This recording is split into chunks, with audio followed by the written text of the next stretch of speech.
దారుణం, ఘోరం, భయానకం. పల్నాడు జిల్లా వినుకొండలో జరిగిన మర్డర్ గురించి చెప్పడానికి ఈ పదాలేవి సరిపోవు. అంత దారుణంగా, భయానకంగా ఈ హత్య జరిగింది. నడి రోడ్డుపై అందరూ చూస్తుండగానే వైసీపీ కార్యకర్త రషీద్ను కత్తితో తెగ నరికాడు ప్రత్యర్థి జిలాని. వినుకొండ బస్టాండ్ సెంటర్లో జరిగిన ఈ దారుణ మర్డర్ను లైవ్ లో చూశారు అక్కడి ప్రజలు. నరికేటప్పుడే కాదు, ఆ తర్వాత కూడా ఒళ్ళు గుగురు పుడిచేలా ఉన్నాయి అక్కడి దృశ్యాలు. బుధవారం రాత్రి పని ముగించుకొని ఇంటికి వస్తున్న సమయంలో ఈ దారుణం జరిగింది. రషీదుపై ఒక్కసారిగా దాడి చేశాడు జలాని. తనతో తెచ్చుకున్న కత్తితో ముందు చేతులపై నరికాడు. ఆ చెయ్యి రోడ్డుపైనే తెగిపడింది. ఆ తర్వాత మరో చెయ్యిపై వేటు వేశాడు. ఆ వెంటనే తల, మెడపై వేటు వేయడంతో రషీద్ కుప్పకూలిపోయాడు. పోలీసులు అక్కడికి చేరుకునే లోపే రషీద్ రక్తపు మడుగులో రోడ్డుపై పడి ఉన్నాడు. కొనవూపిరి ఉండటంతో ఆసుపత్రికి తరలించారు.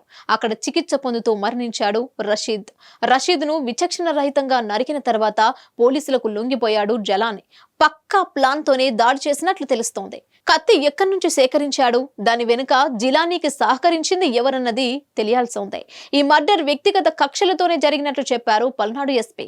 ఈ హత్య వెనుక రాజకీయ పార్టీల ప్రమేయం ఉన్నట్లు ఇప్పటి వరకు కనిపించలేదన్నారు. ఇక వినుగొండలో ఎలాంటి ఘర్షణలు తలెత్తకుండా పెద్ద ఎత్తున పోలీసులను మోహరించారు. 144 సెక్షన్ అమలు చేస్తున్నట్లు ప్రకటించారు పల్నాడు ఎస్పీ. వినుగొండ మర్డరుపై రాష్ట్రపతికి ఫిర్యాదు చేసింది వైసీపీ. సోషల్ మీడియా ద్వారా రాష్ట్రపతి ముర్ము దృష్టికి తీసుకెళ్లారు. ఏపీలో రాజకీయ దాడులు ఆపేలా చర్యలు తీసుకోవాలని కోరింది వైసీపీ.